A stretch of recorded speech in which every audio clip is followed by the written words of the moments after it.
Welcome everyone in this webinar on motherhood and homelessness.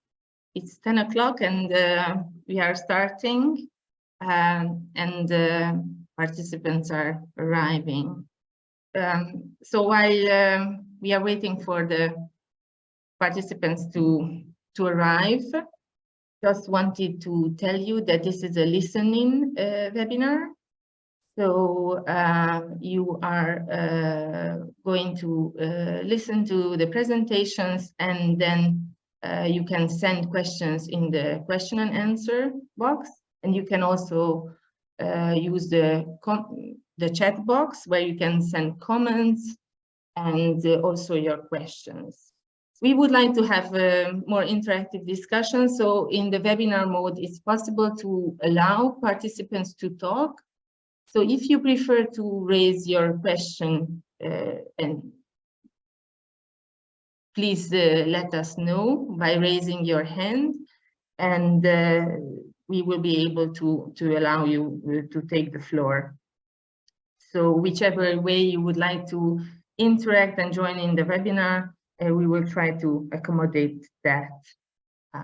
So we have already 50 participants who arrived. We had over 130 registrations, so that shows a big interest. FEANTSA Women is a community of practice that brings together people who work on women's homelessness.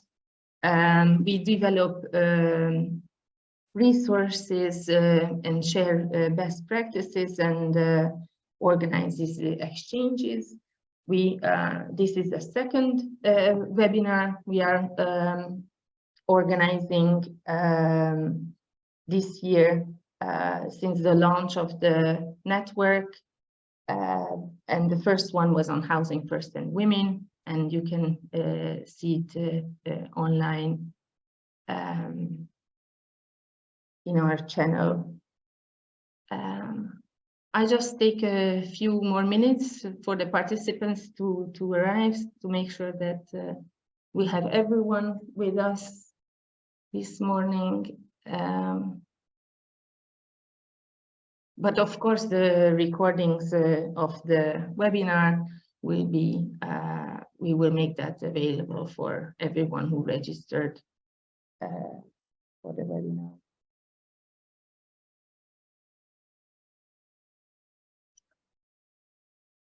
Okay.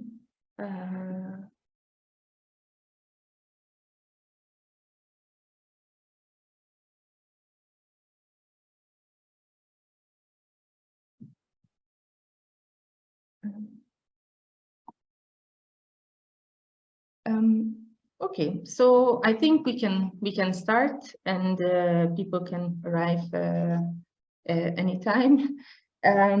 So today theme is motherhood and homelessness, and this is one of the most neglected issue. It's also the first time we are putting that on the agenda of our network.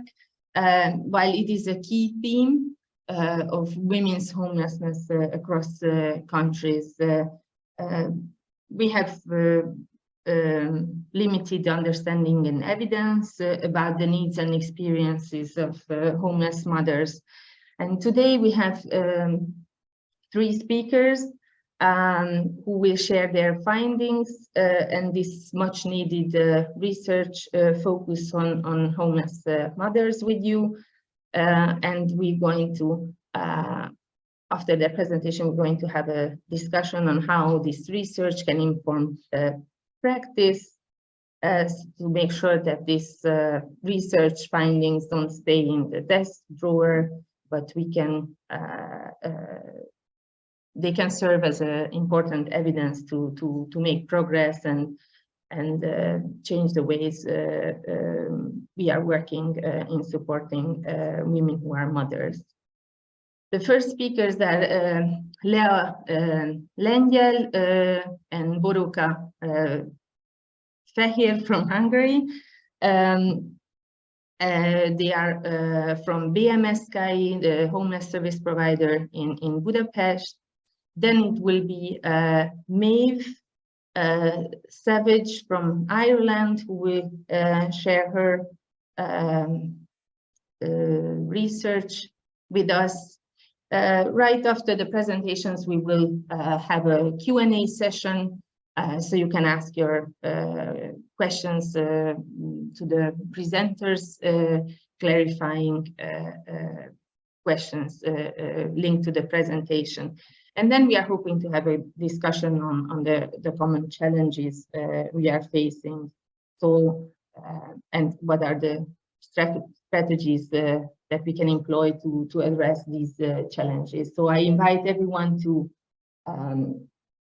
think about that and share that in the chat box. And like I said earlier, please feel free to raise your hand if you would like to take part in the discussion, take the floor during the discussion.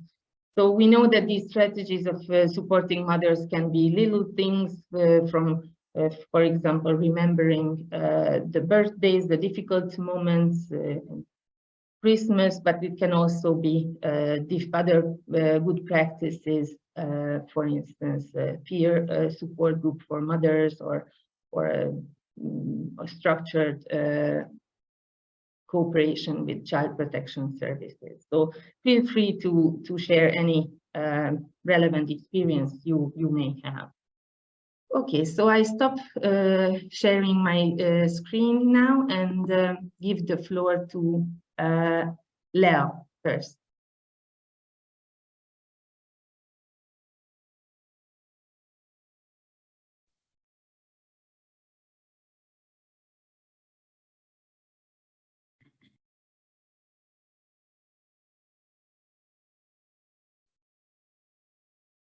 Thank you.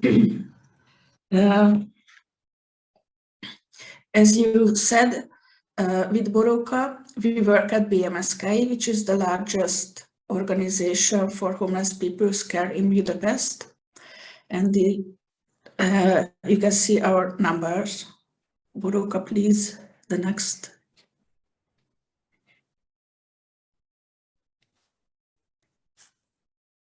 Okay, so we are offer accommodation for single homeless people and couples. Today we are going to present findings from some of our research with clients.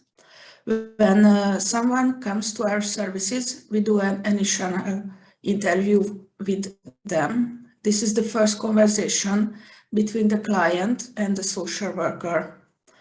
We used 50 of these first interviews for this research.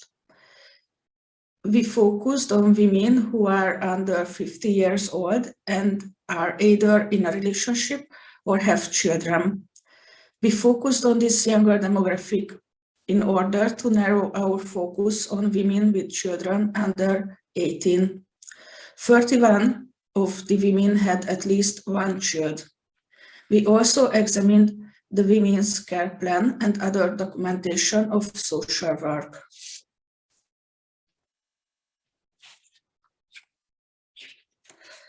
The first interview is not a survey, it's a conversation. So we have a lot of missing data. With these 50 women, we grouped them into 3 groups based on their childhood experiences. In the first group, the non-harmonic family, we have found extreme poverty, abuse, neglect, or lost parent or sibling. For example, the parent was in prison. The harmonic family may not have been a happy family either, but there was nothing indicating otherwise in the first interview. The level of education of homeless mothers is lower than that of homeless women in general, which is lower than that homeless people in general. And without a profession, it's difficult to provide to the family or give back the children and live with them in a flat. Of the women who moved out from the family home before the age of 18, most went to a man's house. 3 of the women had their first child before the age of 18, and the youngest mother was 13. So you can see we grouped the women into 3 groups on their childhood experience. And you can see in the first group is the non-harmonic family, where we found extreme poverty, abuse, neglect, death, or lost parent. And you can see the harmonic family, and it's harmonic, but may not have been a happy family either.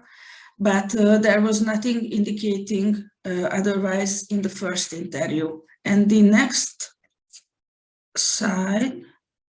Do you see the next slide? No. So maybe I do it like this. Do you see the next slide like this? Okay, it's okay. Okay, we can see education. Yes. It's super. So I stop the presentation mode and it's going to be like this because otherwise there seems to be a problem. Sorry. Yeah, that's great. Thank you, Boróka. Okay, so you can see the level of the education, our 50 women and the homeless people in general in Hungary.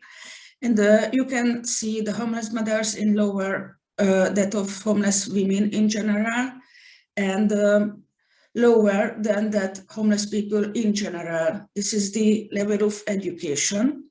And without a profession, you can see there is a lot of women without a profession. It's difficult to provide to the family or give back the children and live with them. And the next. Super. You can see the mode of becoming homeless, our 50 women. And you can see the missing data because there is 28 numbers. The first interview is a conversation, not a survey. So we have missing data, and of the women who moved out from the family home before the age of 18, most went to a man's house. 3 of the women had their first child before the age of 18, and the youngest mother was 13. 3 of the women became homeless when they turned 18 and had to leave the foster care system. And about abuse, you can see in the numbers mentions of abuse during the first interview are only the tip of the iceberg, as these interviews focus more on soft terms such as childhood, education, and workplaces. Later work with the women often uncovers more abuses.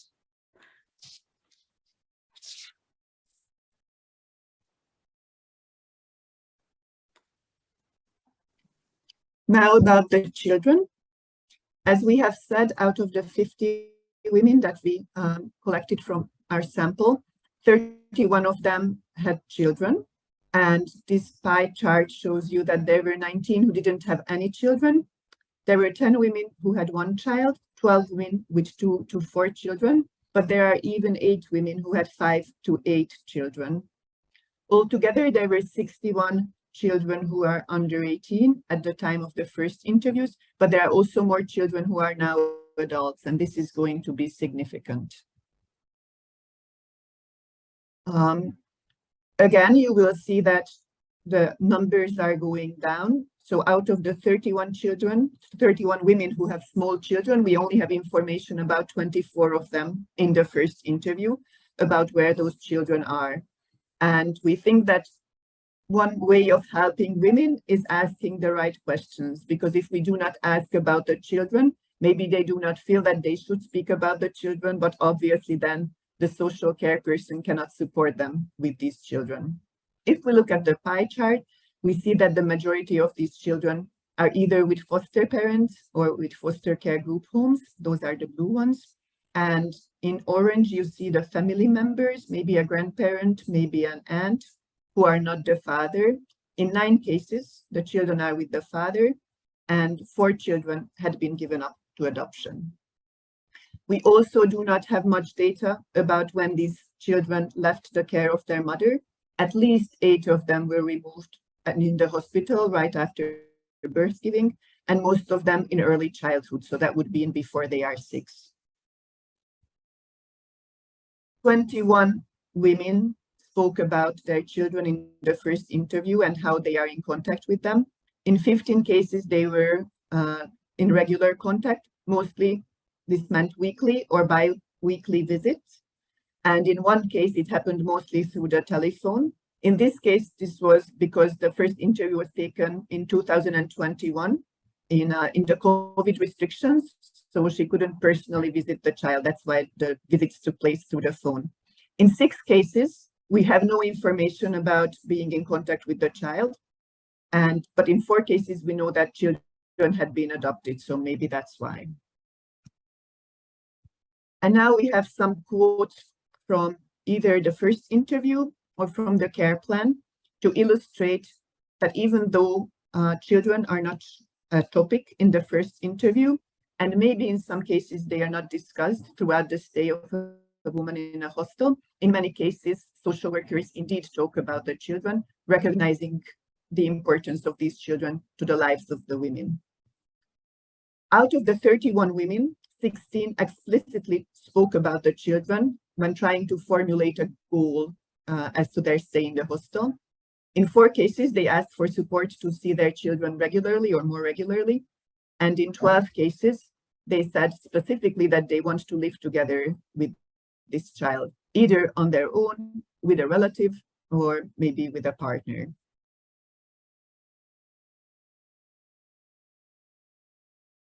Here you have quotes about how children, or the topic of children, appears in the daily social work.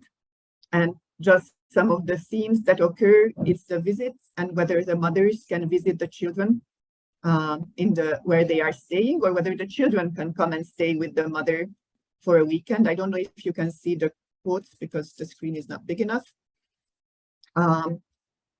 There is also another issue, which is finances.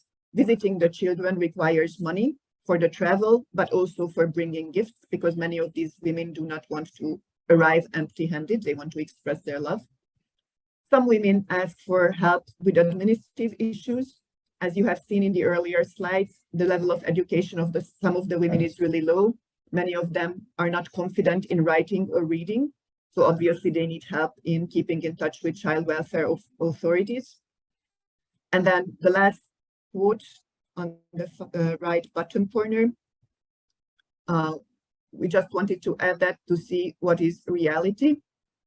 So some of the women are working very hard to be able to get their children back. But it's a question whether a single mother may be working long hours, probably not earning too much. How could she support a family alone? But at least they can have the holidays together. We also noticed some emotional issues in the conversation. Even though the women are not raising their children themselves, they do have emotions about the state their children are in. In one of the quotes, the woman talks about her small child having a high fever and how upset she had been because the foster parents didn't tell her this information. Another mother talked about the difficulty emotionally in having to leave the child behind with the foster parents she knows in her mind are taking good care of him. Another mother, and actually I think we didn't copy that quote here, talked about the jealousy she feels toward the foster parents, how they get to be with the children and tell them good night tales while she's stuck in the hostel with her partner. And as you can see in the bottom right corner, the children can be a great influence, for example, in decreasing substance abuse or increasing substance abuse if things are not going well. In an earlier round of research in 2018, we asked women in a survey about many different things that are relating to women. We had 304 responses. Out of them, 45 mothers were mothers of children under 18. We asked them the question, what would help you see your children more often? And these are some of the answers they said. So they said that they would need financial help for travel. And maybe this seems obvious, but even within the city, you have travel costs. And so for someone, for example, who wants to see their children every day, having to travel around using free buses instead of taking the metro where you have to show your ticket might take too much time and thus prevent the mother from seeing the child every day. Other mothers said that they would need help with administrative issues. They were asking about ideas where they could live together. In Hungary, we have a service called temporary hostel for families or for mothers, which is a social service where parents can stay with their children for a temporary time until they figure things out. Many of them mentioned that they would like to have a place where they could take the child to be with them. So not just a 2-hour visitation in an office every Saturday, but to spend the weekend together or for the holidays. And some of the women mentioned the burden of having a violent ex-partner who is taking care of their children and how they are afraid to see their children or how they are banned from seeing their children in practice, even if not on paper. And then staff also spoke about the emotional support that they want to offer to these women and also how they could cooperate better with professionals from the child welfare system, which in Hungary is a completely different system than the homelessness services. And then we have this slide about some quotes with women who have children who are already adults, or some of their children are adults. And I think this is very important because we can see how the basic decisions women make about their lives are influenced by how they feel about the safety of their adult children. So in the left corner, you see a woman who leaves the shelter because she cannot have a bedroom together with her son. In another quote, you see a woman who doesn't sleep in the hostel where she has a bed, but chooses to sleep rough to accompany her young adult son who has psychiatric issues. We also have to be aware that some of these mothers are not just mothers, but they are also grandmothers. And even though they are living in a homeless shelter or hostel, they are still doing their grandmotherly duties, which would be babysitting the children, visiting the children, and actually supporting their children financially. So here are some of the conclusions that we've come up with. And really, we would like to focus on the middle, which is the lack of protocols within homelessness services. Because what we found in only these 51st interviews and the 31 interviews with mothers is that if we do not ask gendered questions, if we do not ask questions that are very relevant to the lives of these women, we are not going to have the information. As you've seen, in some cases, we only know about 19 or 15 or 16 women because the questions are not being asked. And as we have seen, the children and even the adult children are very meaningful for the lives of these women. So if we want to support them well, we need to work around these issues. In many cases, we think that it's that staff feel that they are not equipped to work around children's issues because it's a different legal system, it's different skills and different knowledge. So we think that we should try to provide training for our staff to be more efficient in this work. And we were still very happy to see that many of the staff, even though they have no specialized training, they go out of their ways to support the women. And we didn't have the detailed descriptions, but in some cases, we really saw that the focus of the work is the children. And the good news for us, and maybe for you, is that we have just concluded a survey where we asked 200 women in our services about their support needs, their needs of security, but also about their children. And we hope to have the data by the end of this year. And then in spring, we would like to do more interviews with women to know how to help them better. Thank you. Great. Thank you very much, Lea and Boróka, for this presentation, which was, I think, provided a lot of evidence on how to improve support for women and first of all, like asking the right questions and asking specifically about their children, because often they are, that's just not recognized or assumed that they are single homeless and don't get the right support around their maternal identity and the emotional issues that you highlighted. It's also great that you already have a follow-up research in the pipeline, and we look forward to those findings as well. So I invite everyone to send their questions in the Q&A box to the speakers. I will now pass the floor to Meabh, please share your thoughts in the chat box so that we can have a good discussion after the presentations.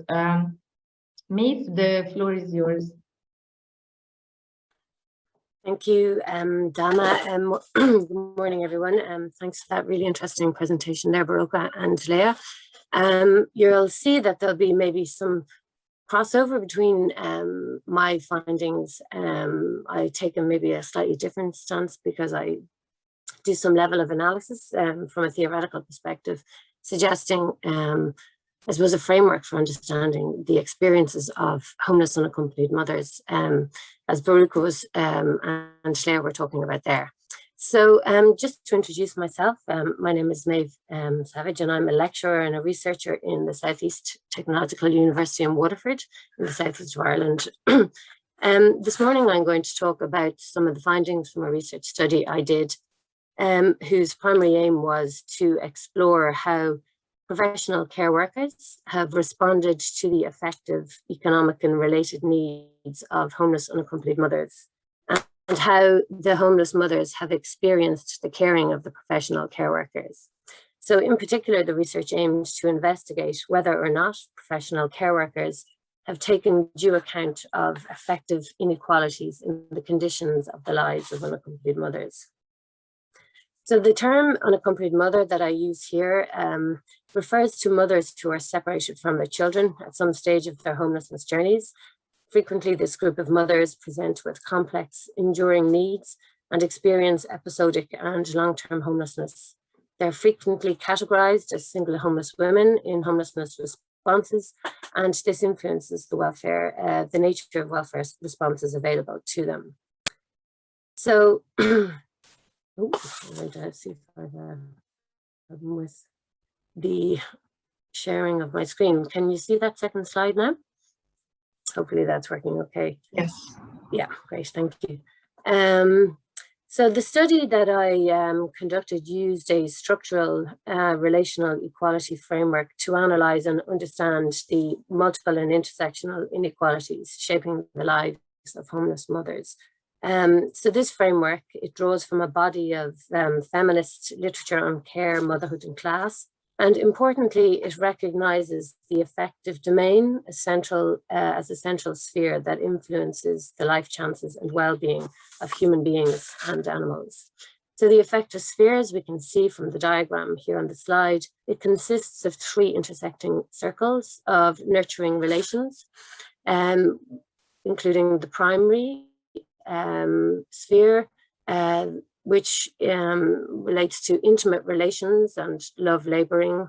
We have the secondary sphere, which often involves emotional relations of less intensity than the intimate sphere, and they can often be associated with friends, family, or in this context, I was looking at professional care relations. And then there's the tertiary sphere, which relates to state-led emotional and solidarity relations. So the three spheres of affective relations interact with each other, with the economic, political, and socio-cultural spheres to shape people's lives. So a fundamental principle then underpinning the affective sphere is the importance of relations of love, care, and solidarity for human well-being. And an outcome of the affective sphere then is the production of nurturing capital. So nurturing capital is a solidarity resource produced through care-rich lives, where people have experienced emotional support, listening and being in the mindful care of another, or through the efforts of others in their communities or at a political or a national level through solidarity work. So nurturing capital affects people's ability to relate not only to others and at an intimate level through love labouring or care work, but also to flourish and to contribute in other spheres of life. So in this sense, then, nurturing capital provides the material and social conditions needed to support the production of love and care relations. So nurturing capital develops intergenerationally through the experience of being nurtured in one's family, within one's community and at a societal level, through a range of good services and facilities to support health and well-being. However, relations of nurturing are not inevitable and can exist alongside or be replaced by relations of abuse, neglect, and violence, producing deep-seated affective injustices when they are absent or unsupported in people's lives. So affective injustices occur where people are deprived of access to nurturing capital produced through intimate, loving relations and bonds of care and solidarity, and instead experience abuse, violence, or inequality at any stage across the life course. Affective inequalities also occur when love and care work carried out by people, predominantly women, is not acknowledged politically, socially, or economically. So the production of nurturing capital can be disabled individually or intergenerationally in households where there is domestic abuse or other affective inequalities, which negate the production of nurturing capital. Domestically abusive relations can affect the material resources available to produce love and care, where caregivers are unsupported economically, emotionally, and socially with their care work, and owing to the negative health and well-being effects of living in domestically abusive relations. So this is because the world of care is not an isolated and an autonomous sphere. It is deeply interwoven with the economic, political, and cultural relations, and inequalities in the latter can undermine the capacities and resources to do love, care, and solidarity work. So the methodology for this study was a qualitative methodology, and it consisted of 2 different phases. So phase 1 involved 12 in-depth interviews with 7 homeless unaccompanied mothers with complex needs. So that included women experiencing domestic abuse, addiction issues, and mental health difficulties.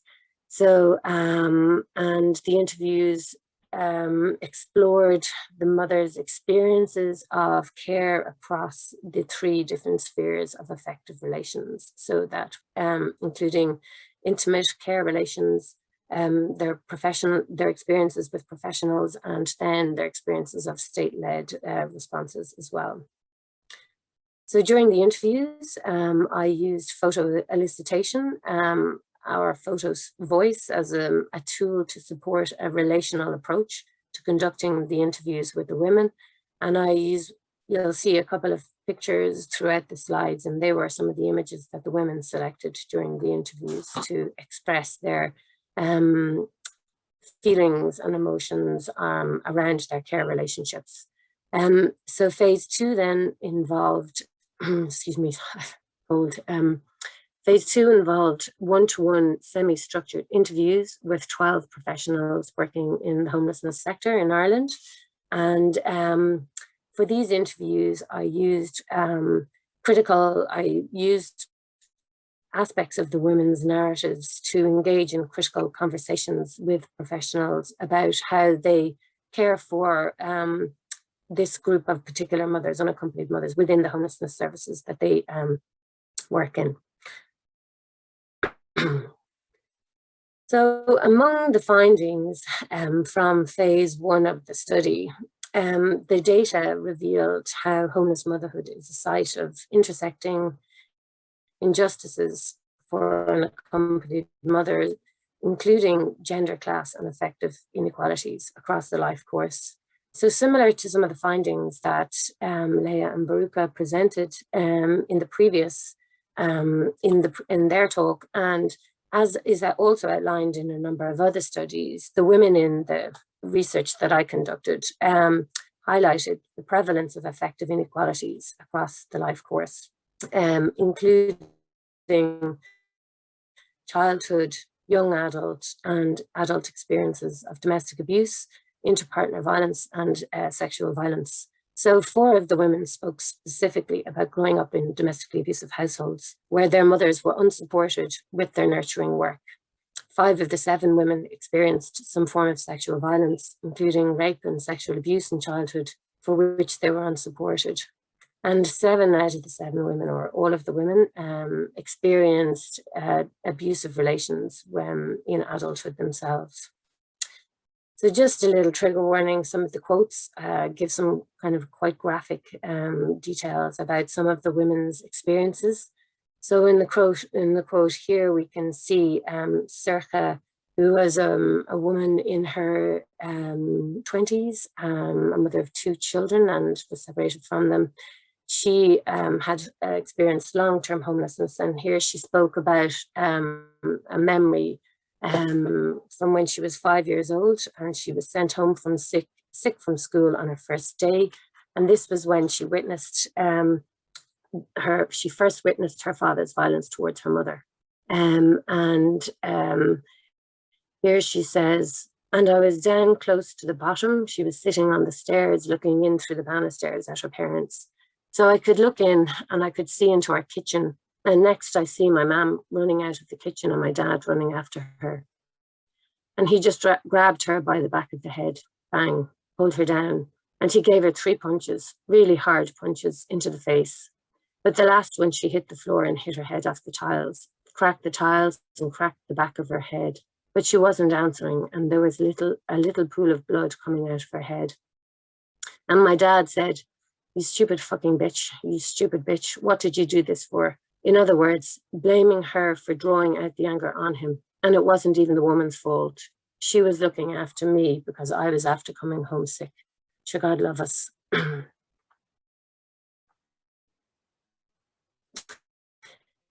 So here we have the experiences of growing up in a domestically abusive household.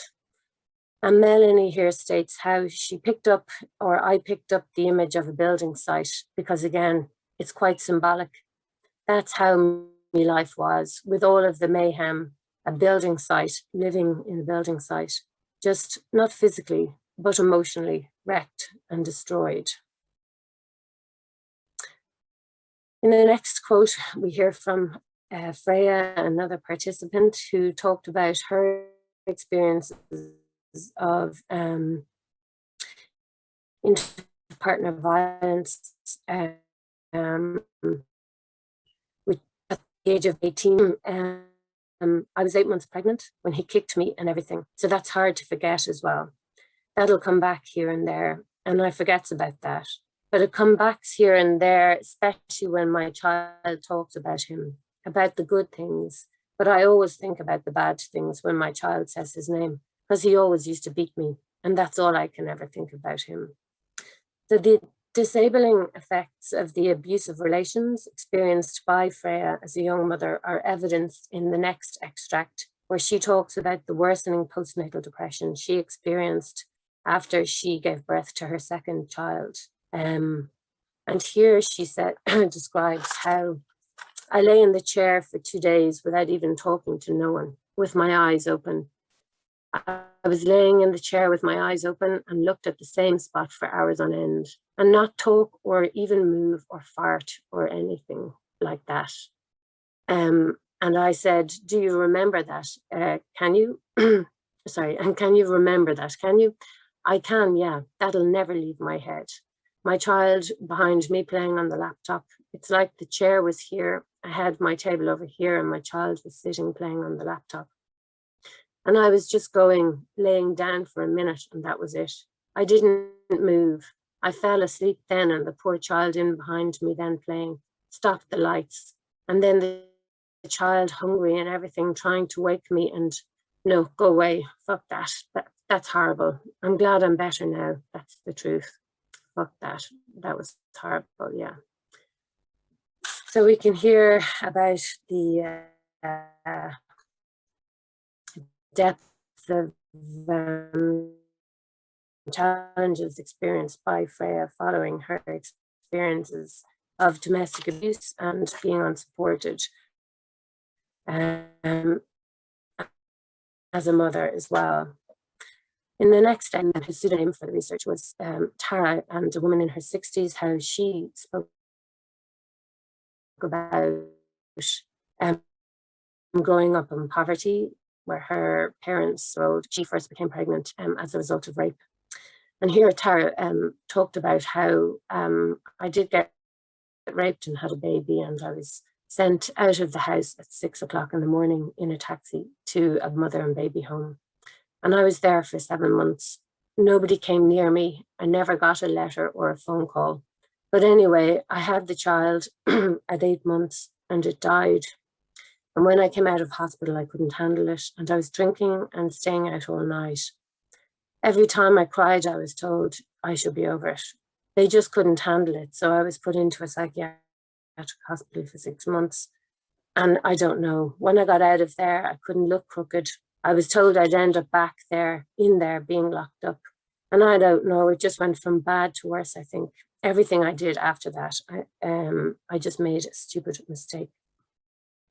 So Tara then went on to talk about, I suppose, our qualify, and got married to an alcoholic who used to hit me and take everything. When I left him, I couldn't cope. After that, sorry, I can't actually see some of this. After that, I met my ex-husband and I really fell for him in a big way. Everything was great for a while when we were living in Ireland, but when we moved to another country, that all changed. He turned into a different, completely different person, treated me like dirt, cheated every chance he got. So I put up with that for about 9 years, got pregnant, carried the child to 5.5 months, and then went to the doctor for a checkup. I was told that the baby was dead. So that was the end for me and him. I don't know. So I came back home, I had another baby, lived. It was like a nightmare. No electricity, couldn't afford to feed the kids. I mean, I had another child. I decided to give the baby up for adoption. Again, there was no one to support me, no one to talk to, and nothing. I suppose you could say I carried on my existence, tried to bring up the other kids. So all of the women who experienced violence and abuse in childhood spoke of a lack of meaningful support to help them overcome the devastating effects of witnessing and experiencing domestic abuse and sexual violence, exacerbating the affective deprivations that they had experienced, producing affective inequalities for them. The findings from phase 1 of the research, some of which I've just discussed there, show how the material effects of the absence of nurturing and emotional capital or affective inequalities in childhood and young adulthood were embodied by all of the women as some form of mental illness and addiction. And this had disabling effects on other areas of their lives and the accumulation of resources needed to support them as women and mothers. So here we can see on the table on the slide in front of us, and again, similar to what Leah and Boróka were talking about in their presentation, how the disabling effects of the affective inequalities experienced in childhood are evidenced by the number of women as they were in receipt of disability allowance. That's 5 out of 7 of the women, or 71% of the women. And 7 out of the 7 women, excuse me, or 100% of the women speaking about experiencing some form of mental ill health. And 3 out of the 7 women talking about experiencing addiction issues. We have 3 out of the 7 women who experienced long-term and repeated homelessness, whilst actually a number of the other women themselves experienced ongoing risks of homelessness and in lots of ways could have also been classified as experiencing long-term homelessness. They were occupying kind of more part of hidden homeless populations. 6 out of the 7 women were long-term unemployed, with the majority of the women having never actually engaged in any form of paid employment. All 7 were separated from the children at some stage, with 6 out of 7 of the women's children being in care of TUSLA, which is Ireland's Child and Family Agency. So the implications then of these findings in the current context of responses to unaccompanied and some homeless mothers in the Republic of Ireland are evidenced in findings which emerged from phase 2 of the research, which revealed the invisibility of homeless mothers' affective needs as unaccompanied mothers in homelessness responses, thus compounding the effective injustices they've experienced across the life course. So from phase 2 then of the study, where I spoke with the 12 professionals working in across 5 different homelessness services in the Republic of Ireland, all of the participants spoke in one way or another about how women's relational care identity as mothers was central to the key working process that they engaged in with the women. So working with someone with children affects every single aspect of the care plan, one project worker talked about. So while aspects of care plans such as accessing training and education can be paused during chaotic times, you can't park being a mother. It's constantly there. It's a whole different identity. I don't think there are any words that would quantify what it must be like. All of the workers spoke in one way or another of how mothers experience feelings of shame, guilt, embarrassment, and huge voids in their lives because of the separation from their children, and some resort to unhealthy coping mechanisms to cope with the pain. Some mothers do not talk about their maternal identity straight away, sometimes leaving it to the end of conversations, while others do not talk at all, pretending rather than having to deal with it, while for others, they talk about it all of the time. Either way, as one worker stated, it's always there, whether it's positive or negative. However, the data from phase 2 also revealed the exclusion of unaccompanied mothers and the invisibility of their affective needs from homelessness service design and delivery. So several of the women-only accommodation options provided by homelessness services are not suited to the specific needs of unaccompanied mothers. And unaccompanied mothers often present to homelessness services with more complex needs, with some women-only services are not designed or resourced to support. So, for instance, one manager of one of the women-only services spoke about how it's like having 2 completely different groups in the same building, that all of the families are here and that they have their children and they're functioning quite well.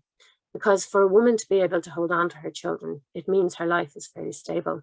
Whereas we have the nearly 20 single women or unaccompanied mothers, and the behavioral issues that we deal with here, there are completely different than those for the family. Because the women, there has been some dysfunction along the way, and that's what we see in their behavior. It's like having 2 completely different groups in the same building. Participants also spoke about how there is a lack of recognition and resources to meaningfully support unaccompanied mothers' relational needs, that there's a lack of referral pathways from where mothers can access support relating to their maternal grief. While another manager of the service spoke about how on one night only, she counted that 18 of these single women staying within the women-only service, that there was 33 children amongst those 18 women who were in the care of TUSLA, again, Ireland's Child and Family Agency. And this manager spoke about how this is not an unusual experience. And she again talked about how there's a lack of support and resources to meaningfully support unaccompanied mothers. The women also experienced barriers to reunifying with their children owing to a lack of suitable accommodation and housing. So even though some of the women's services accommodated both women and children, women experienced barriers to reunifying with their children due to a lack of accommodation and housing. So only 2 of the services could facilitate mother-child reunifications, and this process was dependent on room availability, which is a particular challenge in the current context of a lack of availability across homelessness services for women and huge waiting lists as well.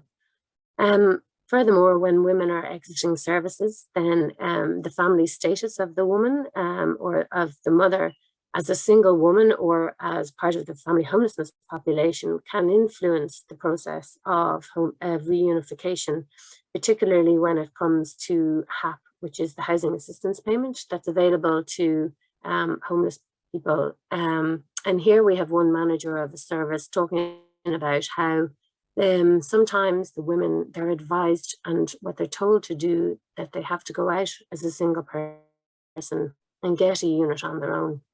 And they're told that their situation will be looked at in regard to having the children. However, that's not straightforward though, because if they get a HAP 1-bed property, you have to have that property for 2 years and they can't break that HAP agreement. They could be off the list for 18 months from getting another HAP.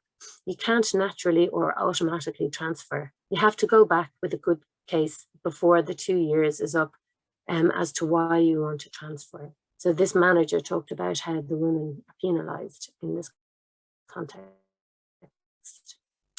Having access to accommodation also makes or breaks it when it comes to pregnancy.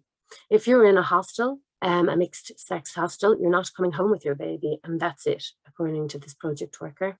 Even where a mother is presenting free from substances and is doing all of the right things, if there's not appropriate housing, the baby is being taken off you 3 days after you give birth, and it's as simple as that. Further challenges,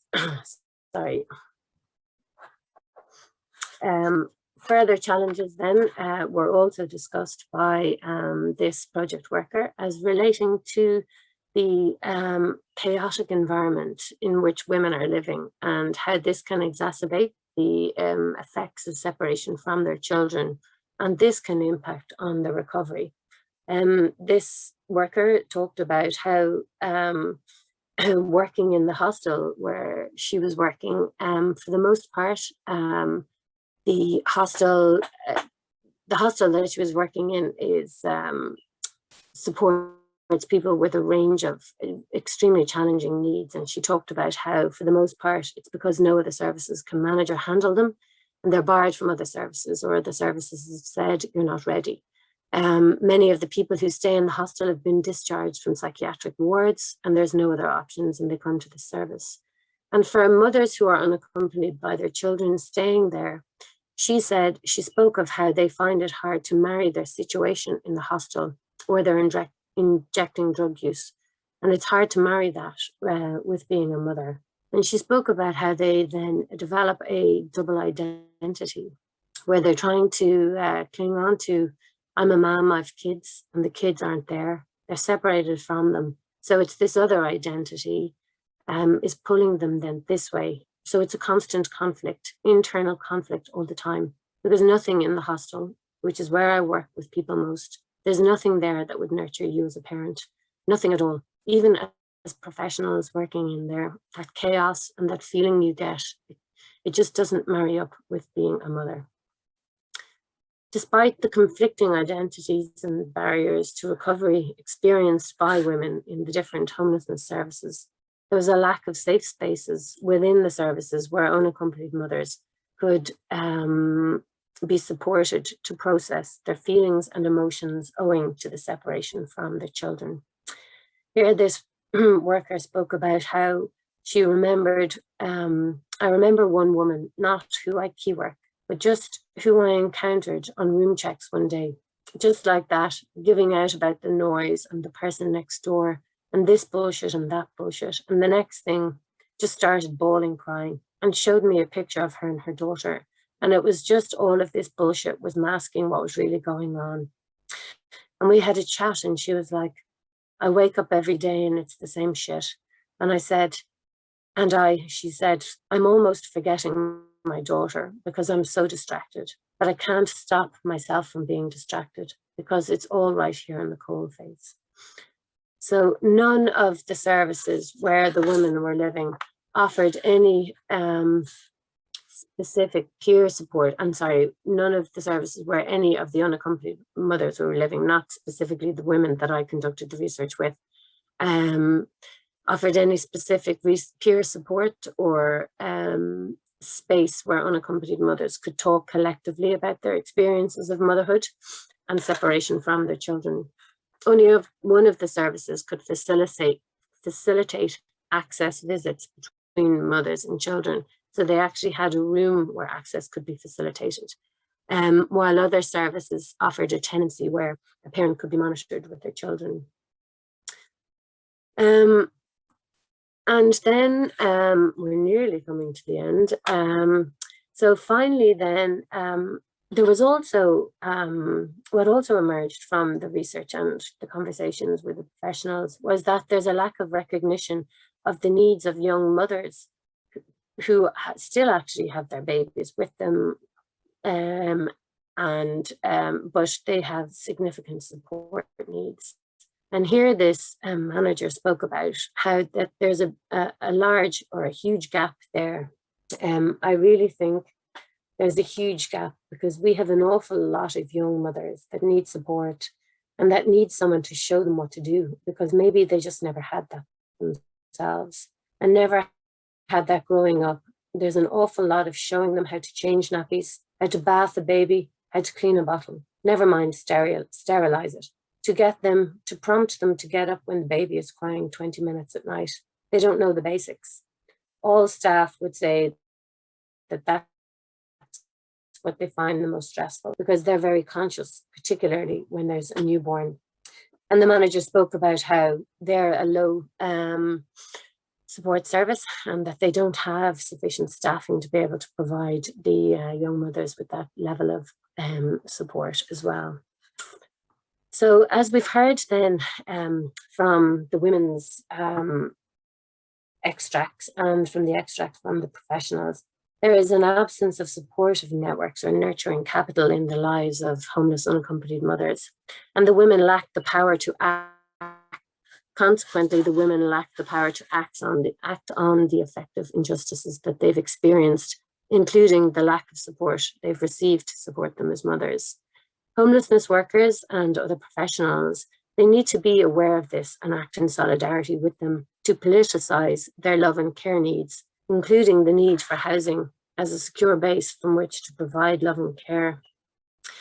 And to recognize, and for professionals and policymakers, to recognize the importance of Julia, which is a relational framework for social caring, which recognizes the importance of caring for a mother as a person and as a mother so that she does not become vulnerable as she cares for her child.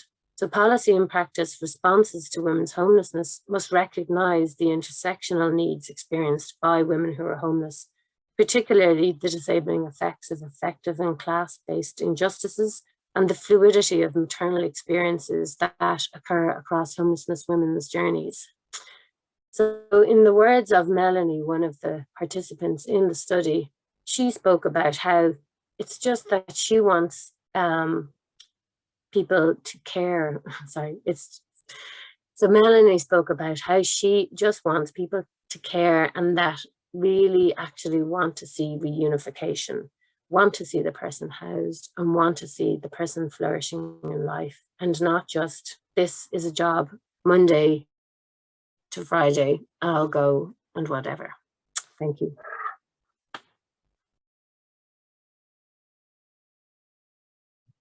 Thank you, Meabh, for this great presentation. We have questions coming in the question and answer box, so I suggest that we quickly move to this part of our agenda.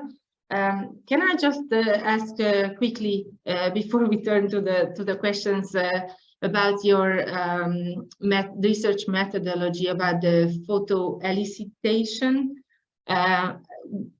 Can you just briefly describe this way of approaching the research, and how did the women respond to this? Yeah, sure. Yeah, no, that's no problem. Basically, photo elicitation is a method of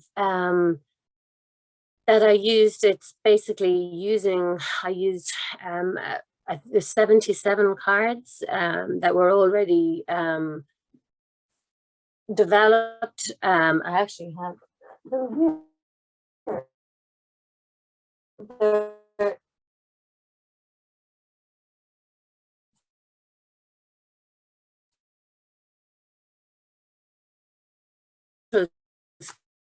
Cards, they can often be used as a teaching care relationships growing up. So a central concern for me in conducting the research was to ensure that it was participatory and that it was ethical and relational. So the women selected the images and they began to talk about their stories of care relationships using the images.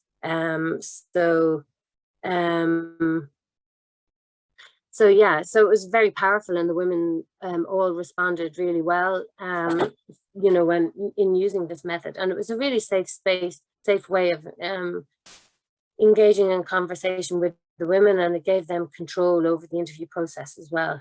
You know, some women selected 9 images, some selected 1. A number of the women actually selected the same image, ones to reflect, you know, huge loneliness.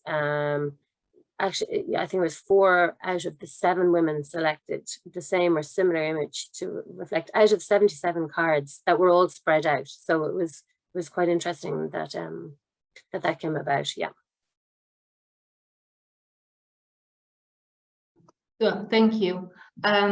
Okay, so let's move to the questions. You can open the question and answer box and see. I think the first question from Dora Welker is to you, Meabh.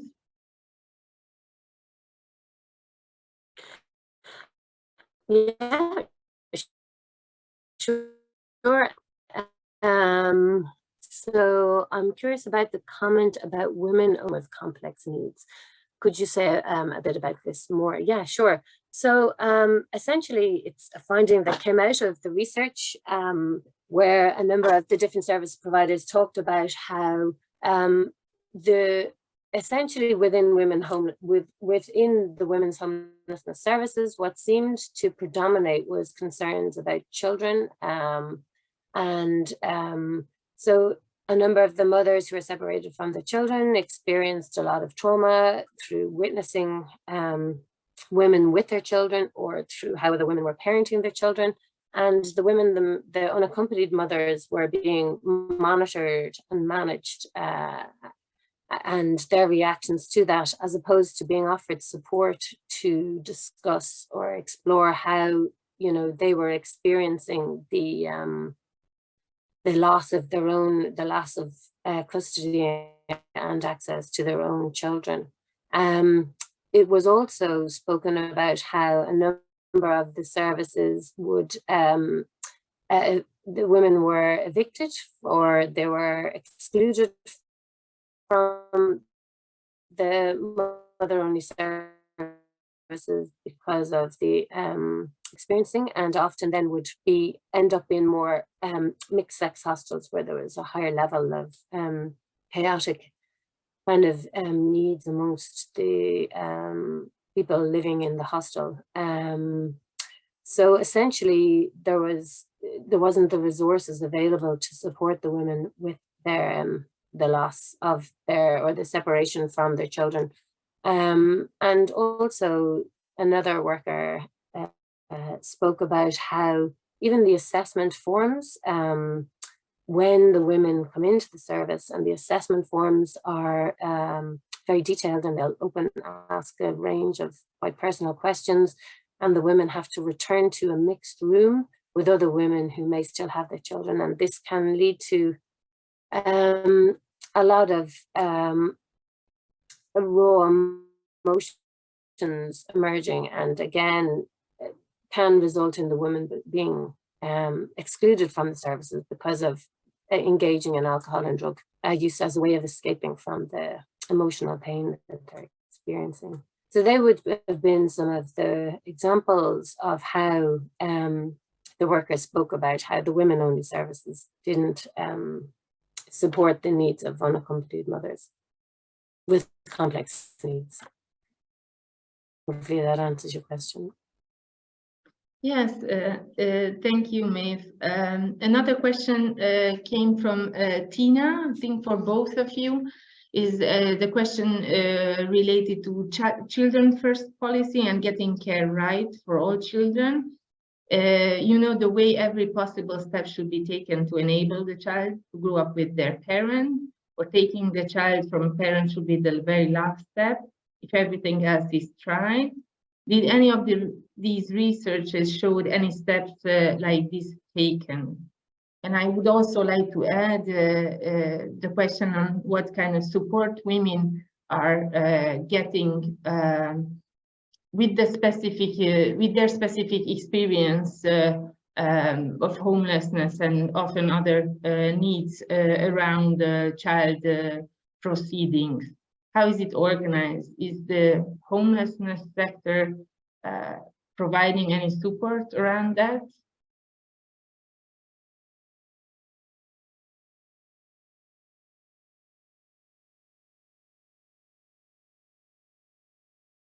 Who would like to start?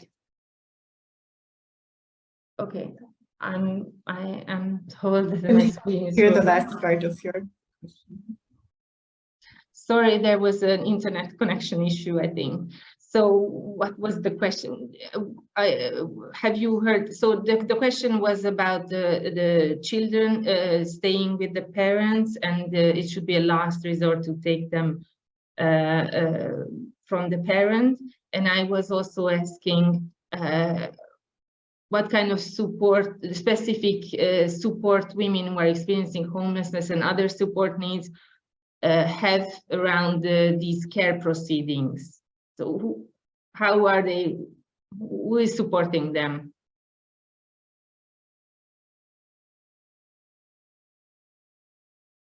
Boróka, do you want to go first, or Leah? Yeah, sure.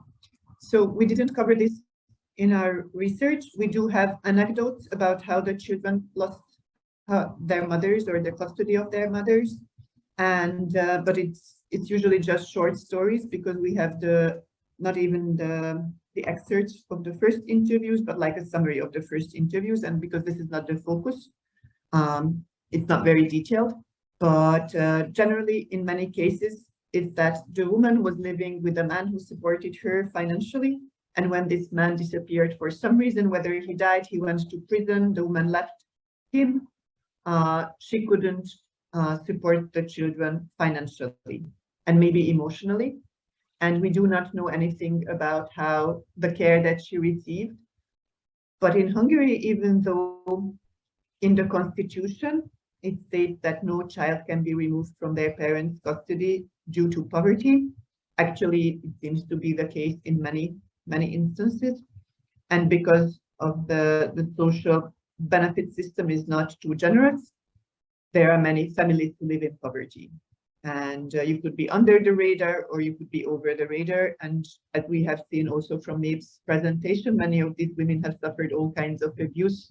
So they are usually on the radar somehow. And many times what social services can do is take the children into safety and leave the mother to cope on her own.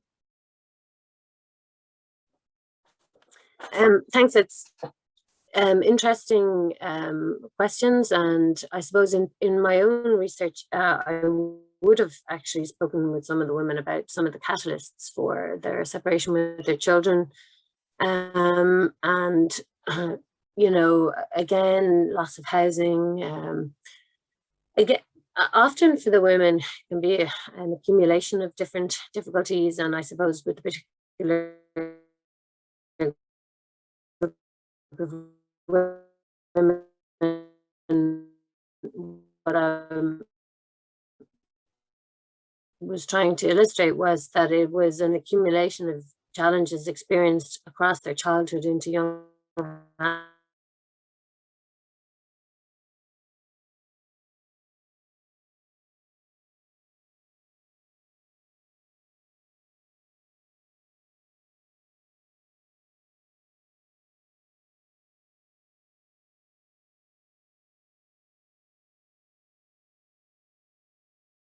that for a number of the women was that they had wanted to become reunified with their children, and I know Boróka spoke about that as well, but there was a lack of housing available for the women to become reunified with their children. There was a lack of support to even recognise the need to support them around their care needs as mothers.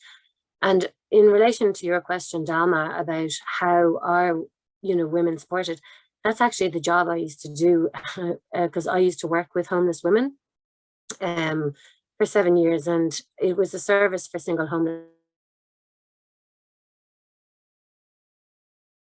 The experiences of the women was that the majority of the work that I did was support the women in relation to their experiences or relationships with their children.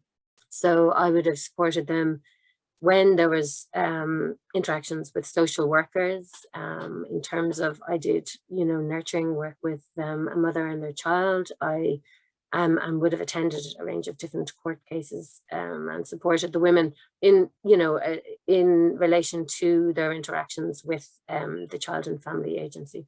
And it became evident to me that their identity as mothers was often invisible.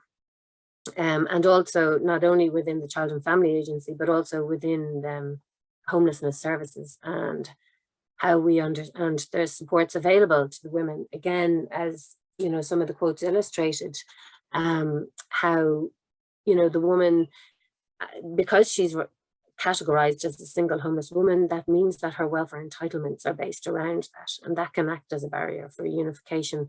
So there's very often a very rigid way of interpreting motherhood that is built around this idea that a mother is only a mother if she is with her children, and it doesn't recognize the fluidity of motherhood that can occur. And because a mother is separated from her children, it doesn't mean that, and maybe not the primary carer, it doesn't mean that there can't be an established relationship for the mother and their children. Thank you.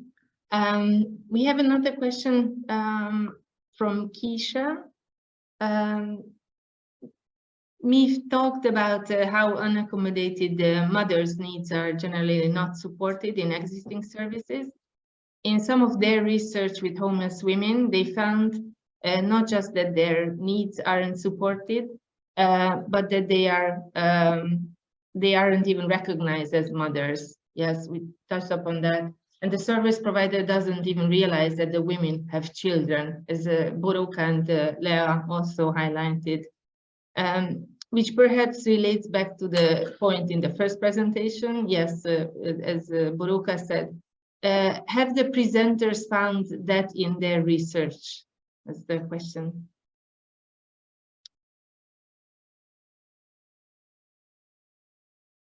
Yes, so in our case, we had 31 mothers who had children, and actually it was difficult even to see the exact number of children, because maybe at the first interview it would be different than later.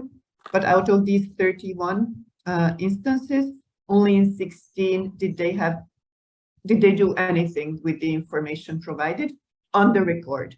Now, Leah, she's a key worker, and she told me that sometimes you don't record everything you do, so we do not have exact data, but seemingly half of these women are not recognized as mothers. Maybe they don't express these needs to the key worker, maybe the key worker doesn't know how to support them, because as I said, it's a different system of support, but it's only in half of the cases that we actually see something being talked about, not actually support being offered, but at least the children are talked about.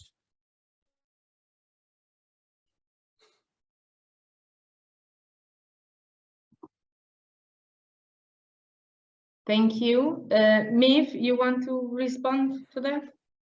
Sorry, I was actually reading something on the thing and I missed part of the question. What was the specific question? Was to do with whether mothers are recognized as mothers. Is that what? Yeah. Yeah. Well, I mean, I think I probably spoke to that because my own experience was that the service that I worked in was for single homeless women. And most of the work I did was around supporting women in relation to their children. And I would have experienced huge challenges with trying to, you know, get access to any type of support for the women in the context.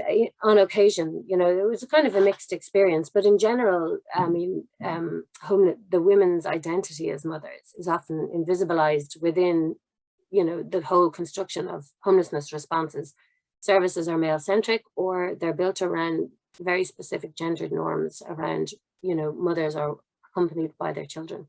And this is reflected across a range of services. So I guess I already knew that the women were mothers. And so I'm not sure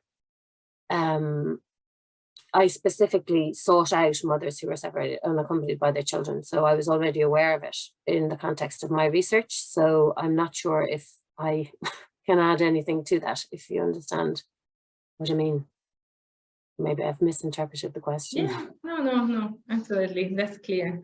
So I was very aware of it anyway, yes. And there's a huge invisibilization of their identity, which is, sorry, even a related point that's interesting is that in Ireland, like we would have had Magdalene asylums for mothers for women who gave birth outside of marriage and were accommodated in Magdalene asylums. And essentially their identity as mothers was also invisibilized. And they would have been seen as women who would have had additional kind of needs. And often they were women who were homeless because their parents had actually kicked them out because they had brought shame on their family because of their pregnancy. So it's, you know, there's an interesting correlation between these patterns across society around women who seem to transgress societal norms. So if you're not with your child, you're not seen as a mother. If you have a child outside of marriage, you are seen as having transgressed gendered kind of ideals around what a proper woman should be as well. Yes, absolutely. And we haven't talked about we touched upon the experience of women being judged and stigmatized, especially if they are experiencing homelessness and the children are not in their care. And that's also very important barrier for women to accessing services because of the fear of judgment. I have one last question. So the aim of the webinar was to make these experiences of mothers visible. We talked a lot about the invisibility, so the idea is to make them more visible and push these issues in research and in policy and in practice. And you referred a lot to how key workers could improve by asking their work and their support by asking the right questions. But I was wondering, who do you think your findings, who do you think should see your findings, or whose attention should it be brought to apart from the service level?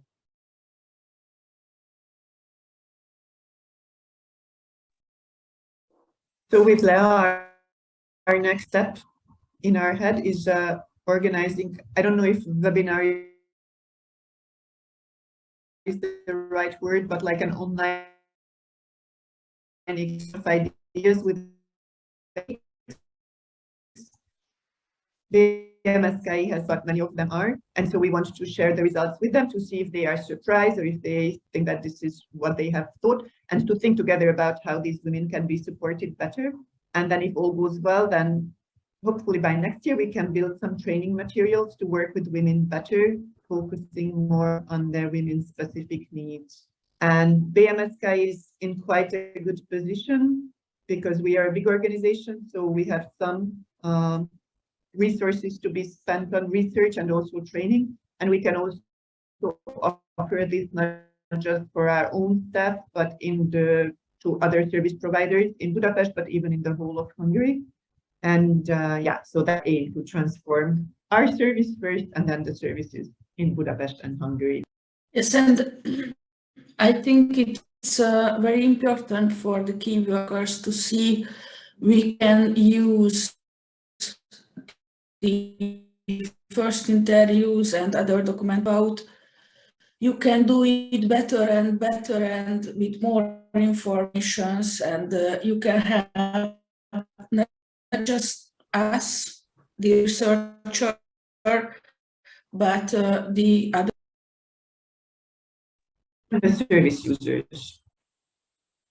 So if we have more data, we would see more what's happening. Yeah, that's great. And for me, I mean, it's really about, discussing the research and highlighting the findings and putting forward the views and the experiences of women.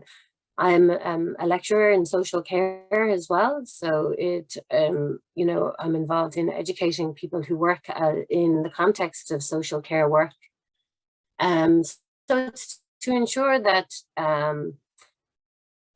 that professionals are learning about the importance of the affective sphere, that care is a form of work and it requires resources, and people need to be supported with that. And we need to try and challenge the dominant ideology of motherhood as an individual responsibility, and to recognize, the importance of caring for the carer, as I mentioned, so that she doesn't become vulnerable as she cares, as a person or as she cares for her child.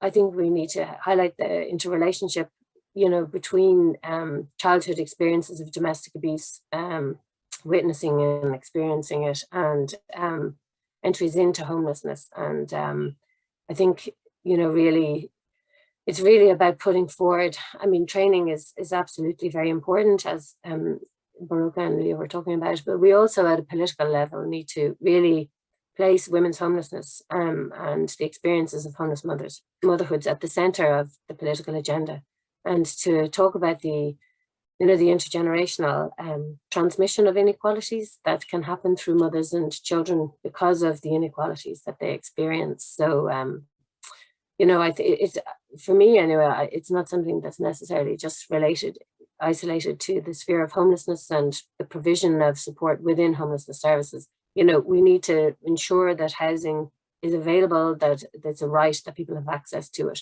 that we recognize the importance of housing and, for providing stability and love and care, and that people are supported with that, and that we recognize that, motherhood can be a fluid experience for people, and because a mother may not have her children living with her, that doesn't and shouldn't take away from the fact that she could be supported, to engage, obviously where there's no risk to the children. That obviously has to be central to it as well. But it's really about understanding, all of those factors, and that we shift the emphasis away from mother blaming and the concept of bad mother to understanding the kind of, the importance of supporting people who engage in care work. So that would be. Thank you, Meabh. It was an excellent closing remark to our webinar this morning. Thank you very much for all of you, for Leah, Boróka, and Meabh for presenting this morning your research, and thank you for everyone joining us and spending us this morning. Before I close the webinar, please let me just share you an idea of cooperation within the FEANTSA Women Network. So this is an idea of a joint campaign on the occasion of the 16th Days of Activism against Gender-Based Violence against Women, which will take place from the 25th of November to the 10th of December. It's an international campaign And the idea is that we engage and raise awareness of the link between violence against women and women's homelessness, and making sure that such campaigns also focus on the most underserved and disadvantaged groups of women.